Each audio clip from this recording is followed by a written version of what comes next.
What's going on there, folks? Good evening. It's the Earthmaster here on this wonderful Sunday night, January 22nd, 2023. It's about 9:15 p.m. here along the west coast in California. And looks like 2.6 over here, Mediterranean region. And also a 2.0 up into the Alaska as well. I have lowered the magnitudes slightly on the Earthquake 3D globe to show about 1.7 above to pick up any swarms around the area. All right, let's go ahead and check out the latest activity here. First with the tremor map here tonight. Most of the tremor, if not all of it there, of the, how many episodes do we have? 74 epicenters of tremor into northern California, stretching down into the extreme area of the Cascadia Subduction Zone. Now, we have seen a little bit of activity continued here in this region where we're seeing that tremor down dip. The latest earthquake here was a 3.3 this afternoon time period into the Cascadia Subduction Zone, about 16 kilometers deep for that earthquake. So continued regional pressure out here along northern California. And that does extend throughout areas of the Bay in San Francisco, where we're seeing a little bit of renewed uptick in our swarming area around the Portola Valley. And that earthquake movement is right smack dab on the San Andreas Fault, the peninsula section there that runs up through the city of San Francisco. Now, looking at the renewed activity, shows a couple twos and some ones as well in that mix of earthquake activity, occurring roughly at the depth of about 6 kilometers or so. It's been pretty consistent within that area. Also some activity surrounding this region near the San Leandro area and areas around the Hayward Fault up north and also the Calaveras Fault Zone. Some movement along the creeping segment as well of the San Andreas Fault. Not a whole lot through the Sierra Nevadas of California currently. Most of the activity up along the plate boundary. Down here along the San Jacinto Fault Zone, couple earthquakes as well. Nothing major going on, a couple twos and some smaller earthquakes out there, no major swarms to note. Although a little bit of activity here on the Imperial Fault might be a signature of some increasing activity down here in the southern portion of the plate boundary. Nothing being reported across the Pacific Northwest. One earthquake up here near Stanley, Idaho, 2.1, right off the Sawtooth Fault Zone. Yellowstone National Park, pretty quiet. And, you know, just for fun, I want to make sure that that's being reported accurately. Doesn't look like a whole lot of activity kicking up here across the area. Let's go back here to the USGS map and see what else we have going on. Rest of the country looks fairly quiet. We did have one earthquake up here in my future home state of Kansas, 2.8 near Hope, Kansas. Not for sure if that's where I'm going to be moving to. I'm kind of exploring my options here. But it is, looks like south of Abilene, northwest of Harrington area. Not for sure what's out there, but let's go ahead and go over here to the satellite view and see what we have kicking up out there. Looks like a little creek or crick, however you want to pronounce that, in the area of this earthquake at 2.8, 5.0 kilometers, 5.0 kilometers there. Always been one not to say "oh," right? I know a lot of people say, for example, their telephone number. You know, if you go 520, 520 or 520, I've always been one to say 0. A lot of people say that. But then again, when it comes to radio stations as well, like 107.5, why not go 107.5? It just doesn't sound right. Okay, way off topic. Another earthquake, 2.6, southeastern Missouri. That one coming in just after midnight. We haven't really seen any further activity out there in the eastern portion of the country, but still kind of watching it, see how it plays out. Puerto Rico area looks about the same as it did earlier this morning. We have seen a couple further earthquakes here, mostly in our swarming area down here, which kind of picked back up here. It was relatively quiet in this area. That's when we seen the 6-pointer kick up here over here around the subduction zone. But far as activity around the Puerto Rico Trench, this activity from earlier, a couple threes up there, kicking off. South America, nothing going on here except for one little earthquake. That one coming in actually last night, just about ready to drop off the 24-hour threshold map. Let's see what we got. There is actually a couple smaller quakes there in the mix showing up from the EMSC model. A couple twos, but that's about it. One earthquake down into the South Sandwich Trench of 5.1, which was picked up here from the USGS earlier this evening, 10 kilometers deep. Atlantic Ocean has remained quiet for now, and up into the great state of Alaska, way up north here. Things lighten up over the last hour, a couple twos and some ones near Trapper Creek and the Cantwell, Alaska area. No major swarms to take note of, no major earthquake activity currently. Lucian Trench quiet, and our quiet zone remains quiet. Kamchatka Trench is it's getting there. It's building up for the next big earthquake. One earthquake off the coast here of Japan, east of Taiwan, 4.2 coming in at about 28 kilometers deep. We did see some activity here working its way towards the Volcano Islands, Japan area, about 40 kilometers deep into a portion. Looks like it's at the northern end of the Java Trench. Now that deeper activity, there's a couple different options that we'll see here. It will either trigger some further surface earthquake activity upstream, or that pressure will be applied westward. Right, we got that westward pressure gradient movement here, and that's kind of what, it's pretty much parallel right there from the prior earthquake, with a movement there off the coast of Taiwan with that 4.2 coming in. Still looking at a complete haltage here of earthquake activity about the Philippines southward. Now the Java Trench, let me see if we got any further activity out here. It appears as though that's still ringing true. It looks like there was a 3.8 a little bit into this area further west. But as noted here on the globe, no earthquake activity continuing within that seismic gap zone. So we'll continue to watch it. That can only mean one thing, that there's going to be a fairly large earthquake once this area does start to move. So we'll watch that area around China, Myanmar, northern India, up through the Himalayas. Got to watch that pretty closely. All right, down into the Fiji area. Looks like there was a deep 4-pointer.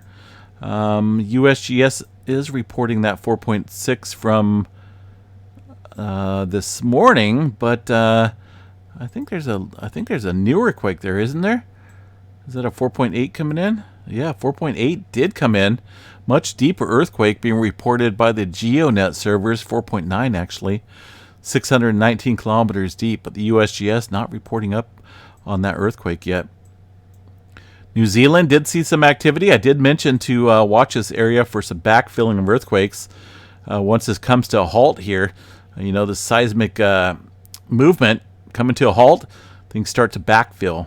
And one area that did get hit, of course, we're seeing that in Fiji, but also down here in New Zealand, North Island, New Zealand, seeing a 4.3 early this afternoon, 209 kilometers deep. Now, I think we all know what sits out here.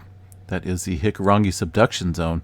Sits just off the eastern coast here, the South Island and also North Island, New Zealand. That's way down there, 209 kilometers for that earthquake. Let's go ahead and check out the GeoNet servers here real quick and see what we have for the latest activity, including a couple twos it looks like. There's a 3 from yesterday, and I should probably always start out with the all magnitudes here. And a couple hours ago for some 2s and 1s. A deleted event, there's that 3.5. 4 hours ago, 177 kilometers deep. Couple other ones in there. There's that 4.4, 182 kilometers deep here. So a little bit of a deeper activity movement around the North Island, New Zealand region currently taking place. A couple glances there at that earthquake activity. Now I believe that is the, let me see here, that's going to be a time frame. I believe that's going to be that 4.4 that was noted here on the USGS map. right down here from, well, 4.3. A couple different magnitudes there from the agencies, but that did show up pretty nicely across the area of North Island, New Zealand. But it's deep. It's way down there into the Hikurangi Subduction Zone. And that area, you know, it's there hasn't been any major large earthquake here on this region, and there's a couple different documentaries here on the YouTube channel that kind of look more into detail about it. I've covered it a couple times in various videos, but there's a little bit of uncertainty as to, you know, the potential for the next one here. But I think it's there.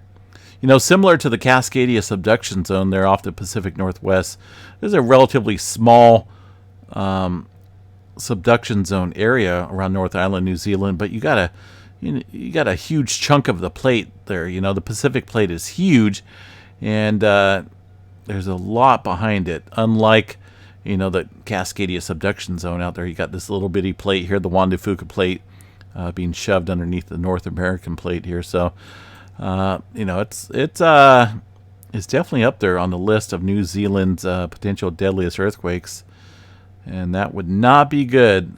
Sitting offshore like that would definitely send a subsequent tsunami out here along this area.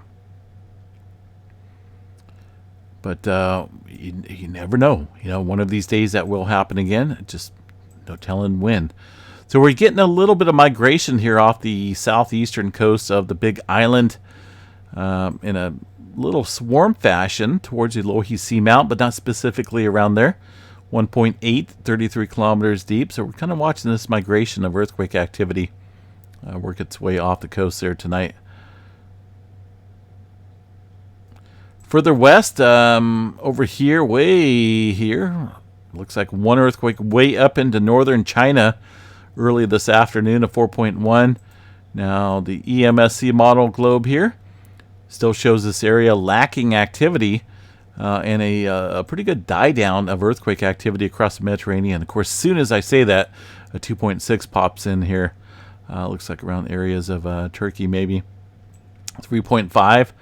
Now that's a little odd. Let's see who the reporting agency is here on this. EMSC. Okay, 3.5. 1 kilometer depth out there in the northern Atlantic Ocean. USGS not really reporting too much, aside from that South Sandwich